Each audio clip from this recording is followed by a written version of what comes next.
1. Cast: Girlfriend Mara, Neckbeard JB, Jabba the Hutt, Security Guard SG. So a bit of context. This year, both Mara and I decided to celebrate our moms in a joint lunch. We settled on cooking carne asada, with me being on the grill and Mara making the side dishes. My pops and her pops also pitched in to grill the meats and bring beer. At some point as we were grilling, Mara came to the backyard and asked to borrow my car. She had forgotten a few things and was going to run to the store really quickly. It was easier for her to take my car as hers was in the garage and mine was parked out in the driveway. I handed her my keys and she went on her way. Around an hour or so later she returns and something was just off. She typically is very, very bubbly and always chattering about something. She was quiet and had a look on her face that just made me feel deep down that something was wrong and we had to talk about it. Naturally, the first thing I thought was if I had done or said something to cause it. We had a pleasant lunch, our moms were very happy, and soon enough everyone left and it was just the two of us. I decided to ask if she was okay, and she let everything out. Turns out that when she arrived at the store there was a line, so she had to wait for a few minutes. As she waited, this greasy, heavy-set man that looked to be in his mid-30s got in line behind her. This guy reeked of just bad odor and sweat mixed with some pungent deodorant. He, according to Mara, had a fedora, a collared shirt, baggy camp shorts, and flip-flops. He was also wearing some anime character on his face mask. Granted, Mara states that she could smell his foul odor even from 6 feet away and with a mask. I don't know how that's possible. Mara, on the other hand, is wearing workout clothes, which apparently to this guy was an instant attraction. JB starts talking to her and complimenting her on her looks, to which Mara first thanks him, but was still a bit wary since she already had an experience with a neckbeard almost a year ago. This guy kept going and going until they were close to the front of the store. It's at this point JB starts saying what she was doing at the store since it was Mother's Day. Mara responds she was just there to get some things her boyfriend forgot. JB starts getting a bit agitated and starts asking too many personal questions. What do I do for work, how I look like, etc., etc. Mara ignores him, and it's at this point he busts out the creepiest line Mara has ever heard. He flat out tells her, "I can make you a mom today so you never have to feel left out on Mother's Day." Mara freaked out at this point and turned to the SG. SG overheard his comment and at that point started coming over to JB. SG politely but firmly asked JB to leave or he would have to call the police. JB started getting all defensive, saying he had done nothing wrong and that he was just having a nice conversation with my girlfriend. Mara denies this, and SG again tells JB his options. After realizing he doesn't have that many options and everyone else heard his comment, he leaves. Mara got what he needed and ran back to my car, scared that JB would follow. Unfortunately for her, as she was putting the stuff in the trunk, JB was standing close, blatantly staring at her ass. Mara quickly shut the trunk and hastily tried to get to the door, to which JB quickly cut her off. He again asked her an even worse question than before. JB said, "Milady, I can make you a MILF. That way you could always be a mom and a hot wife at the same time." Mara at this point was scared shitless, so she acted on instinct and slapped the guy hard. This caused him to fall backward and give her enough space to squeeze through the door. She took off and was scared JB would follow her home. Thankfully JB didn't, but she was scared and had a huge adrenaline rush. After letting everything out to me, she calmed down and realized that this guy was just weird, and just plain creepy. She did have a good laugh afterwards after seeing the guy flop backward as if he had been punched in the balls. Luckily for her, she's a tough cookie and soon became her normal self. Thanks for listening. 2. When I was in high school, I unfortunately attended it with this absolute neckbeard, who sadly shared my name. It was always wonderful getting the two of us confused when we looked and acted nothing alike.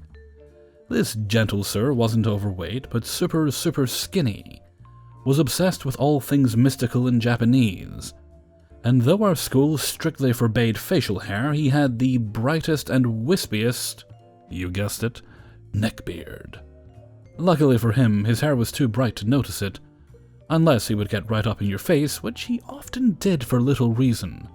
I doubt any of you listening have, but have any of you seen that show, Alan Gregory?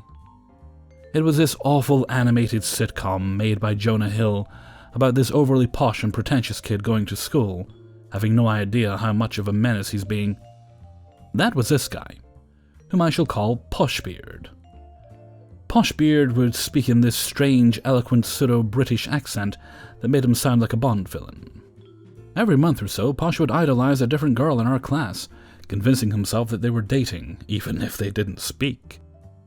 Let's say that there was a girl named Jillian. If you mentioned Jillian around him, he would say something like, my Jillian. You know she's mine, right? He always seemed convinced that the other guys were trying to take his women from him. Of course, when he lost interest in that woman and moved on to the next one, they were no fair game for everyone else to him. Whenever the women would turn him down, he'd always throw his family's wealth in their faces. They owned a sizable car dealership, which caused them to get a sizable income, which in turn led to Poshbeard becoming spoiled rotten. Everything he wanted, he got, except the women. That made him very upset. When turned down, he would vent to his friends that girls these days don't appreciate nice guys with good interests. I wasn't one of his friends, but a few of mine were also his. They liked D&D, Pokemon, and anime like he did, but nowhere near as much, so even they were put off. There was this one girl at our school that I was decent acquaintances with, Ray. Remember how I said that Poshbeard was obsessed with all things Japanese? Well, it was this fascination that led him to start targeting Ray. Only problem was that she was Filipino, not Japanese. No matter how many times someone would explain this to him, he would always forget within 10 seconds. He would always corner her after class, standing uncomfortably close to her, trying to talk to her about anime, manga, and one time, if I remember, what Ray told me correctly, hentai. Poshbeard would follow her around, never once letting up. He'd try to impress her by telling her he could speak dragon. What he was referring to was the language on the dragon walls in Skyrim. Now, I'm not sure if that dragon language is like J.R.R. Tolkien's languages, where you can actually learn to speak them for real or not, but either way. Poshbeard would try seducing Ray by speaking to her in this language, while doing theatric hand gestures. Why she didn't agree to marry him on the spot after seeing this, I will never know. For this next part, I need to explain something. I had a group of friends. They were Chuck, Hannah, and Ella. When we were beginning junior year, Ella's sister, Debbie, was beginning her freshman year. Debbie was very nervous, as she didn't know a ton of people, and was a tad bit socially awkward.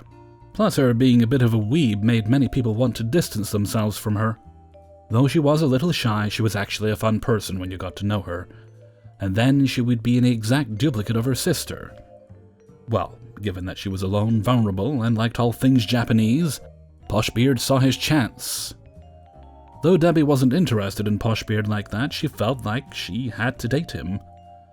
Apparently, Poshbeard kept highlighting how high school is scary when you go through it alone, or I'm your best chance at finding your way during these times. Despite the fact that our strict private school was very against PDA, he would constantly and creepily stroke her shoulder, rub her cheek, or lean into her without warning. Word got around that a junior was dating a freshman, and word spread quickly. Surprisingly, this is how Ella found out that her sister was dating Poshbeard. Cue to Debbie being ashamed of it and wanting to keep her sister out of it. Ella was furious. All we heard for the next week was her complaining about Poshbeard and how sick he was for treating her sister like this. We agreed. Poshbeard was crossing the line. We tried convincing Debbie to leave Poshbeard, but to no avail. Chuck, in particular, was adamant about how this wouldn't last, as Poshbeard moved on from girl to girl faster than Chris Chan. Sadly, she stuck with him. She felt that she had to. Around October, we got a foreign exchange student from Japan, Sal. Hearing that Sal was Japanese, Poshbeard obviously crapped his pants with sexual excitement. He immediately dumped Debbie over text, and set his sights on Sal, who was only at school for 2 days. Debbie was heartbroken. It took our whole group to console her. When he dumped her, he neglected to undo any of the psychological damage that he did to her. Because of what he said, she was convinced that she was going to have to be alone, struggling through these next 4 years. From that day on, we admitted her into our friend group, ensuring that she never felt alone again. Within days, Hannah and Ella spread the word around the entire school of what Poshbeard had done. Needless to say, everyone tried to avoid him after that, except for those 1 or 2 friends of his who seemed to only spend time with him out of pity. Poshbeard didn't care. He was all in on Sal, who, unbeknownst to him, was now fully aware of what he did. Poshbeard tried to use the same tactics to attract Sal as he did Ray. This was less successful, partly due to his actions and due to the language barrier. In order to communicate better, he tried to speak Japanese to her. Emphasis: tried. From what Sal told us, he used extremely broken Japanese, sometimes even using the complete wrong words. Despite this, he claimed to be fluent in the language and considered himself an honorary Japanese man. Needless to say, they never got together. This is how Poshbeard was for the rest of high school. It's 4 years later now, and I thought we had lost all touch. However, it turns out that those mutual friends we had still hang out with him. In fact, he's done a total 180. He's now kind, respectful, hard-working, is working towards a career, has dialed down his interest in Japanese culture. He's even dating one of those friends now. They both told me that not only is he basically unrecognizable from how he used to be, but he has been trying to reach out to the girls he offended to legitimately apologize. Given what happens when neckbeards try to reach out to their former miladies, those girls will probably never accept his offer. Still, it appears that he's making a solid effort to change. I have no idea why or how this happened, but I'm glad it did. It may be a ruse, sure, but I'll give him the benefit of the doubt. Here's hoping that Poshbeard leaves the neckbeard life for good, as he appears to be doing.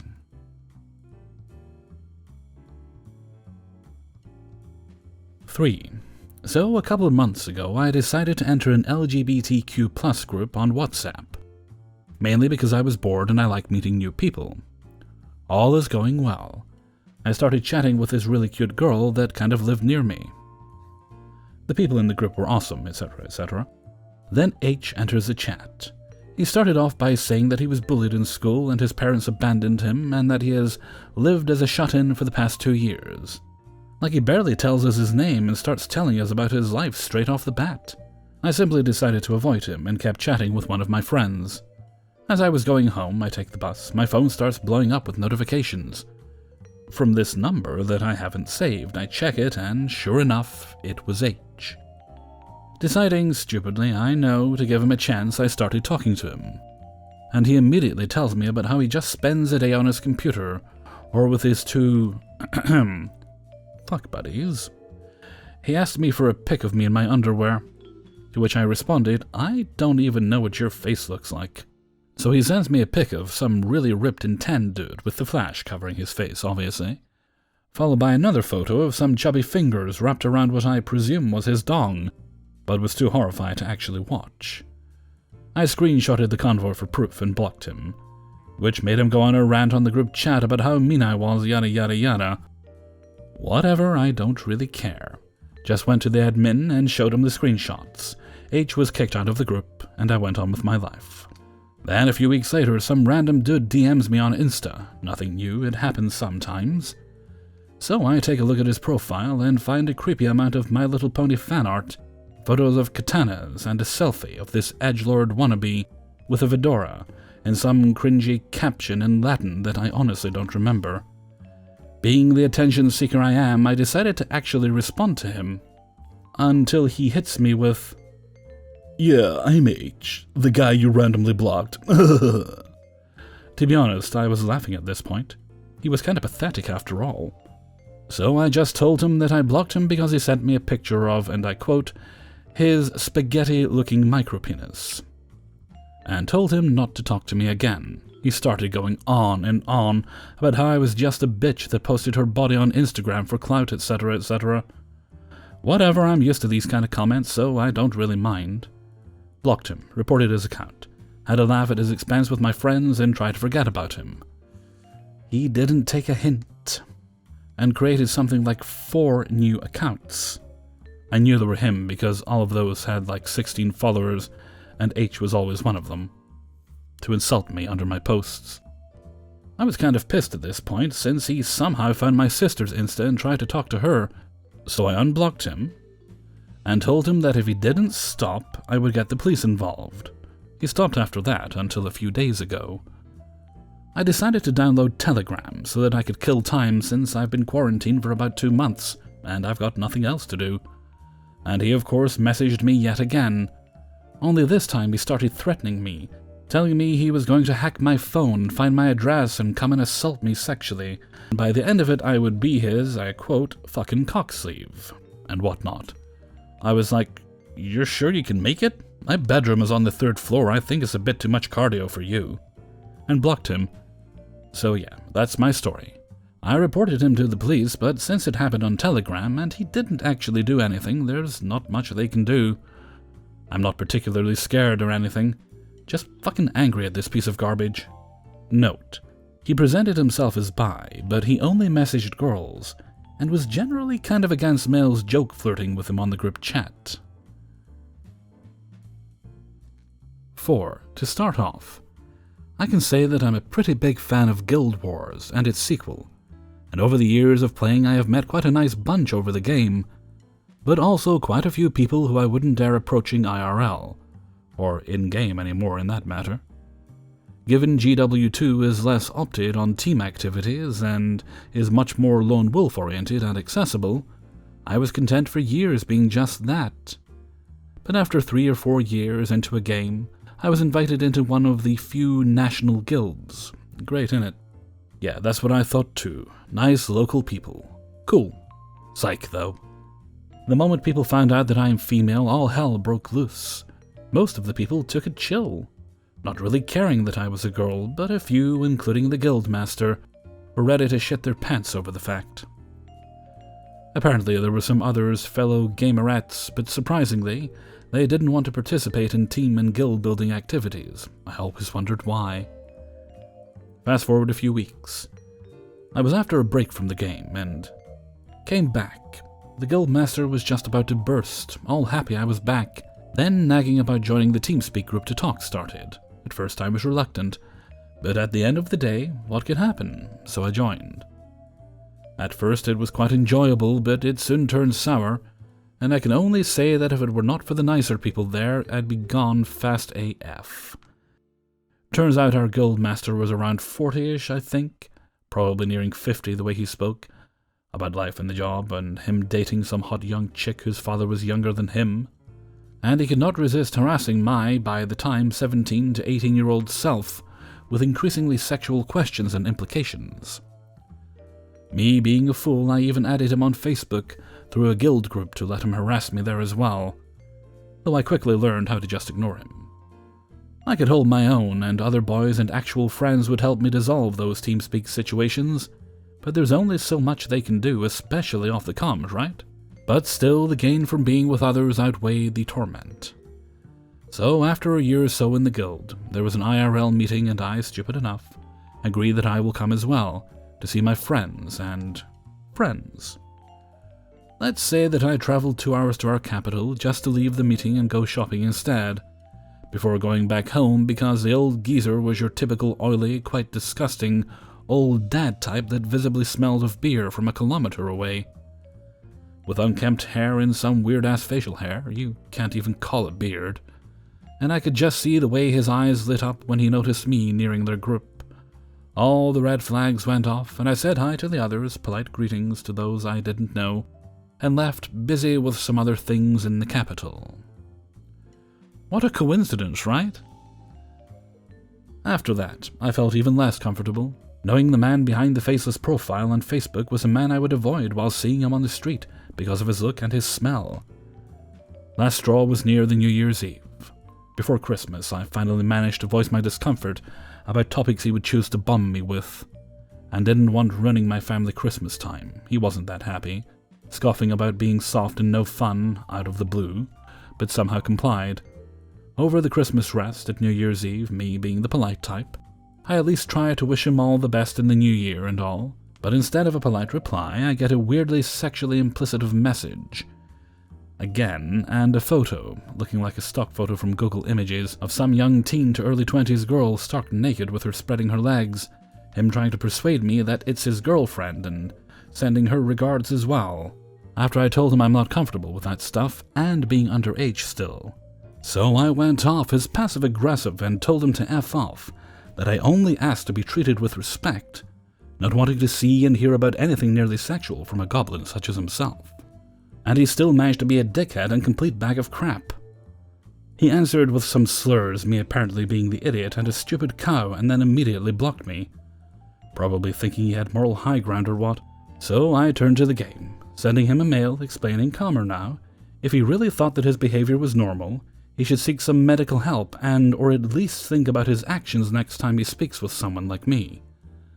And even through that wished him nothing but the best in the new year. Wrapped by me leaving the guild. What I got back was only some more slurs, me apparently thinking with my vagina, whatever that was supposed to mean, and even more slurs and being blocked again. What a great mature guy. Best part was probably the fact that even weeks later, he spoke about me with such vile intent and venom that some other people who were updated on my side of the story with receipts left the guild when they realized what a pig he really was, and together we joined different guilds that allowed me to meet so many lovely people I am really good friends with even IRL. Also, some other people stood up to him, and he blocked them everywhere and kicked them out of the guild as well. Let me end with a reminder to all the gamer girls out there. Do not feel forced into doing and enduring something you don't like or don't give consent on. No one is entitled to scar you like that, especially not over the internet or the game you like. There are plenty more fish in the sea and plenty more tastier and more polite at that. Take care. 5. Warning, this story takes place from 1984 to 1988. Some of the words and phrases from that era will be used, so please bear with me. This is a tale of how I spent my high school years with one of the most annoying, arrogant, creepy, and cringy neckbeard incel stalkers it's been my displeasure to know. Also, the term neckbeard didn't exist yet, so we call people like him either geeks or assholes. Setting: a public high school in San Francisco, California, in mid to late 80s. The players: me, Raven, 5'6", red hair, green eyes, Wiccan mod nerd girl who's into books, music, art, reptiles, Monty Python, sarcasm, and sci-fi. Tony, new kid. Texan, friend, not a major player but important later. Mary Jane, friend, sidekick, loudmouth, and queen of smarmy. Aunt Maria, classmate and study partner. Ms. Swan, teacher, friend, and neighbor. Football players 1 to 3, overprotective big brothers I tutored. And the main character, Frogbeard, the walking hemorrhoid I had to endure. Now to the story. I was not a popular girl for the first 2 years of high school. I was chubby, a mod, think goth but with color, was extremely sarcastic, especially when dealing with idiots, and sadly, because of a poor choice of friends during freshman year, had a reputation for being easy, which will be important later. Frogbeard was my age, and I shared many classes with him. From the start, he was an annoying blowhard and a creep. Let me tell you about Frogbeard. He was 5'11", tubby, almost fat, having the muscle tone and pallor of half-melted marshmallows. He was Chinese-American, not relevant to the story, just a fact, with a big round head, thin lips, big beady eyes that bulged out slightly, and a large saggy second chin that added to his amphibian appearance. His hair was a cross between a Beatles do and a bowl cut done by someone having a seizure while using a flow bee. He wore the same black trench coat, black, sometimes grey sweatshirts, My Little Pony didn't exist yet, sweatpants and sneakers. This was his outfit for the entire 4 years of high school. He didn't have a beard, didn't smell, but did have severe halitosis, and like all his brethren was elitist, pompous, sexist, lazy, and loud. He loved the sound of his own voice. He walked around school carrying books such as Nabokov, Tolstoy, Shakespeare, and surprisingly, Stephen King. He told anyone who'd listen how easy it was for him to understand the complexity of the author's writings. This didn't stop him from getting low grades in test results. resulting in a shitty GPA, of course. He had the classic, "I'm too smart for all you peasants" attitude whenever he failed tests he clearly never studied for. Claimed it was because all my teachers are jealous of my intelligence and failing me on purpose. He would also talk crap about other people, especially the girls, and in particular the ones in our grade. The girls thought he was grotty. This is what I and the rest of the school had to endure for 4 damn years. Why do I call him Frogbeard, you ask? It is because he, honestly, looked exactly like a bullfrog wearing cheap sunglasses. Once in bio class, while about to dissect a poor dead pickled frog, I suddenly realized that if you put a pair of sunglasses on it, it looked exactly like him. I even went so far as to make a pair of paper sunglasses and put them on the frog, confirming what I was seeing. I know what some of you are saying, but it was high school, the frog was already dead. Surprisingly, or maybe not, my lab partner, students at the table next to us, and even my teacher, none of whom were mean people, all burst out laughing when they saw how uncanny the resemblance was. To be honest, Frogbeard's attitude guaranteed he wasn't liked by anyone, especially teachers. Thus, I inadvertently caused his nickname around school to be Bullfrog, a nickname he totally despised. His original nickname around school had been Asshole. My first 2 years of high school with him were very irritating, but not cringeworthy enough to write about here. My final 2 years, however, are a whole other story. It was my junior year that Frogbeard really started in on me. I'm not going to say what happened in which year, but it will be chronological. I had lost all the extra weight.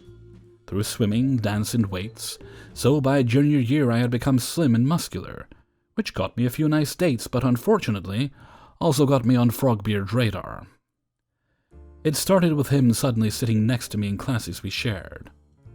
He didn't talk at first, only observed me, his beady eyes watching my every move behind his Ray-Ban knockoffs. At first, he was easy to ignore, but then he started lurking around my friend group. By this point, I'd made some good friends, listening in on our conversations, and he even took notes which he referred to later when he wanted to question me. Eventually, he started talking. At first, he talked about himself, as usual, what books he'd read, making sure to name the authors, what foods he liked, his favorite music, movies he'd seen, 9.5 Weeks, The Mission, Chariots of Fire, and how most people in our school were so dorky and fucking stupid. All this in excruciating detail, yikes. I never said much, beyond a sarcastic comment when he started getting on my nerves, just zoned as he blathered on. Then came the questions, normal ones at first. Did I know the homework assignment? How was I doing? What music was I listening to, etc., etc. Eventually the questions got more personal. Why did I have a monitor lizard instead of a dog? I did have a monitor lizard. Why do I have a black cat? I had a black cat. Why I didn't dress like everyone else? Why was I a witch and not Catholic or Christian like every other Mexican in our school? For the record, I'm half Nicaraguan. And then the questions went from personal to pure cringe. Are you still a virgin? I heard you're not, is that true? Have you ever done more than one guy at a time? Do you swallow? Then Frogbeard went from cringe to creeper. Did you do that preppy guy from the other high school you went out with last Friday night? Was he any good? Keep in mind, I never told him any of this stuff. He then started to openly follow me around school. Sometimes he'd stay about 20 feet away, following me and writing stuff as he walked. Other times he'd be right alongside me, big-ass smile on his face, asking more questions that ranged from, "What's your favorite color?" to, "Sir, how many guys have you banged?"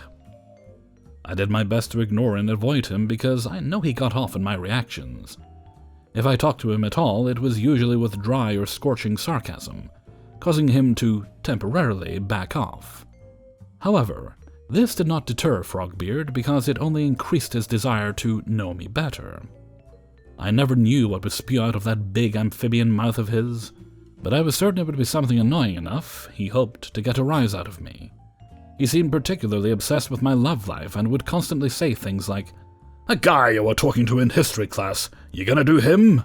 Or, "Hi, Raven, how was your weekend? Have any gangbangs?"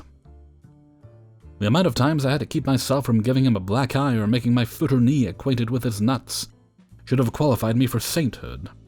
I did accidentally hit him with the door to my locker once, when he tried creeping behind me. But that was only because the damn thing got stuck and I had to yank it harder than normal. But he stopped bothering me when I was at my locker. I tried telling my principal, vice principal, and counselor what he was doing, but it was the 80s, so of course they didn't take any of it seriously. I was totally on my own. Fine. I also told my parents, and my dad did offer to come to the school and put the fear of him into Frogbeard. But I didn't really see him as any kind of threat, just a major annoyance. My friends, however, didn't have the patience or desire to ignore him. Whenever he came near me, they would circle around me, forming a barrier between him and me, and would tell him in no uncertain terms to screw off. One particular girl, Mary Jane, well, she had a mouth on her. Boy, does she have a mouth. When Frogbeard would lurk around us, she'd glare at him and say stuff like, "Shit, Frogbeard, got a fucking life. Got a clue," and more colorful metaphors. Once during lunch, Frogbeard came over and asked me loudly, "Raven, how many times have you done anal?" Before I could say a word, Mary Jane jumped up and said, even louder, "Frogbeard, why don't you shove a hot curling iron up your own ass? Then you'd know for yourself." I loved that girl. The day I began to realize I might be being stalked by him was a day I'll never forget. He came up to me at lunch and said, "Were you and Tony leaving school grounds? Why did you have your arms around him? Why was he so upset? Where'd you two go?" This startled me. Tony, who was having issues with his dad divorcing his mom, taking him, moving from Texas to California, and coming out as not only gay but moving Tony and himself in with his boyfriend, had come to school very drunk. I knew if the faculty saw him like that, he'd be expelled, so I grabbed Tony and dragged him off campus to a nearby coffee shop. There I did my best to sober him up, clean him up, and take him back to school. At the time, I thought we were alone, as first period had already started. We were outside of the school, and nobody else, I thought, was around. At first I was shocked and very, very angry. How dare he eavesdrop on a very private convo? Then I realized there hadn't been anyone around when I took Tony away. I'd been certain we were alone, so how the hell did he know? No, I was angry and unnerved. I settled for angry. "Frogbeard, that's none of your effing business." "So have you screwed him yet?" he said, smirking. That was tacky and tasteless, but not surprising coming from you. "You didn't answer the question." I'd had more than enough of his bull. "Frogbeard, the only reason you want to know about my sex life is because you never got any. And the reason you never got any is because no one, female or male, wants to give it up to you." I then turned on my heel and went to my next class. I didn't look back. Fast forward 1 week. I'm in journalism class with my friend and study partner, Anna Maria, discussing the class topic. Flower babies, their pros and cons. We had just found out that the entire senior class was expected to take care of one of these things in order to teach us how to care for a baby. We were supposed to write an editorial on the subject, and the best one would be put in our school newspaper. Of course, Frogbeard was also in this class, and of course, Frogbeard had an opinion on the topic. "This flower baby thing is so lame. Why would someone like me need to even do it?" He went on to say a lot of other stuff. And at the time, me and Anna Marie were quietly agreeing with him, as was the rest of the class, as his arguments actually made sense. Here's where Frogbeard screwed up. "I myself am a total virgin, thus shouldn't have to do it." He glanced our way. "Unlike Raven and Anna Maria, they will probably get knocked up before graduation." I couldn't believe what I just heard. WTF? Poor Anna Marie's mouth dropped open, as did our teachers, Ms. Swan, and probably the rest of the class. I slowly stand up. "I hope you grow up, Frogbeard." Frogbeard walks over, smiling that stupid smile of his. "I hope you don't get AIDS." This is where I totally lost it. You see, my grandfather contracted AIDS, contaminated blood from AIDS, contaminated blood from an operation, and died only a week prior. I was still raw, and what Frogbeard said had triggered me big time. It was like an out-of-body experience. As I looked at him, I grabbed one of my books, a big history book, I later realized, held it with both hands, and basically bitch-slapped Frogbeard with it, and I hit him hard. Frogbeard kind of fell back, hitting the desk behind him and going ass over tea kettle. He sounded like a big load of laundry when he hit the ground. The entire class froze in shock at what I'd done. Hell, I was surprised too. It felt so surreal. It was Miss Swan who finally snapped me out of it and went to Frogbeard. Nobody else seemed to want to. She helped him up, and he was bleeding freely from his nose, which looked crooked. I found out later I twisted it but didn't break it. I did, however, loosen 2 of his molars. She sent him to the nurse, and me to the next room to cool off. I expected to get detention, suspended, something, but nothing happened to me. Apparently Frogbeard was so embarrassed that he'd gotten his ass handed to him by a girl, he told the nurse he'd been hit by a door. She, like many others, didn't particularly like him, so didn't inquire further. Miss Swan didn't see anything either because A, she knew about my grandfather, B, I was a really good student who never got in trouble, and C, she didn't like Frogbeard and felt like he had been menacing me and it was self-defense when I clucked him with my history book. At least, that's the story she gave my parents. Next class he came in with a big bruise on the right side of his face and a bandage on his nose. Purely for show, he didn't need it. And his eyes like a raccoon. Turns out even a twisted nose can give you a black eye. You'd think after all that he'd get the message and buzz off, right? Of course not. The second he saw me, he started with the trash talk. But it was our teacher, Ms. Swan, who nipped it in the bud. Frogbeard, you already have 1 F for the week. Do you want to make it 2 weeks? He sat down and shut up. Didn't bother me or anyone else for the rest of the week. I wish it ended there, but it didn't, not by a long shot.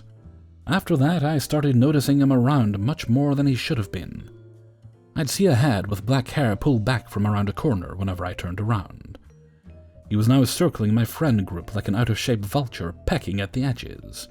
More than once he was told to screw off by one or all of us.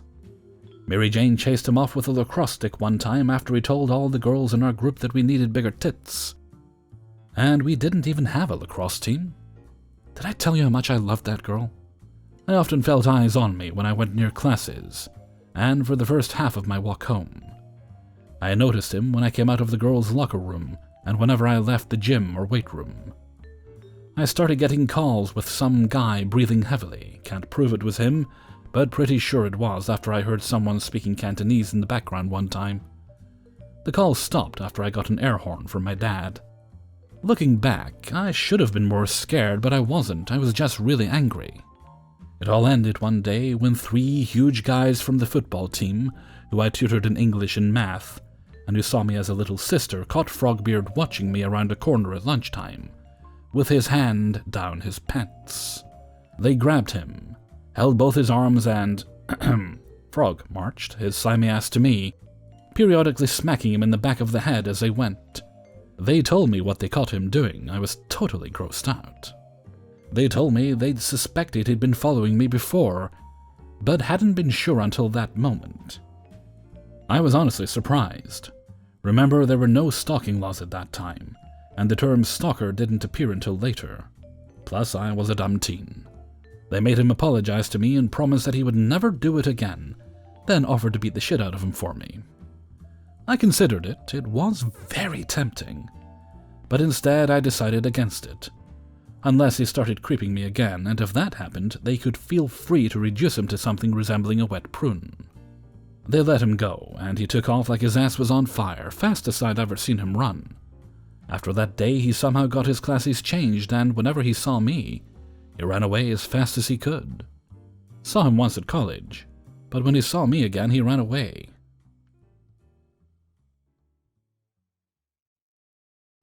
Hey everybody, Hellfreezer here, and thank you very much for listening to Neckbeards in the Wild, number 45. And thank you very much to everybody who allowed me to use and sent in stories for use in this video. If you have a Neckbeard story or any other type of story I happen to do that you'd like to send in, then please do send it along to kingofthecities@gmail.com. I'd like to say thank you to everyone who joined me in the stream while I was recording away. You helped keep me focused, give me a bit of a chuckle, and make this process go a lot smoother all in all. Now, as I've mentioned in other videos, got a lot of work ahead of me this week, so I'm going to keep the rest of the outro short and head off for now. So until next time, thank you very much for listening, and take very good care of yourselves.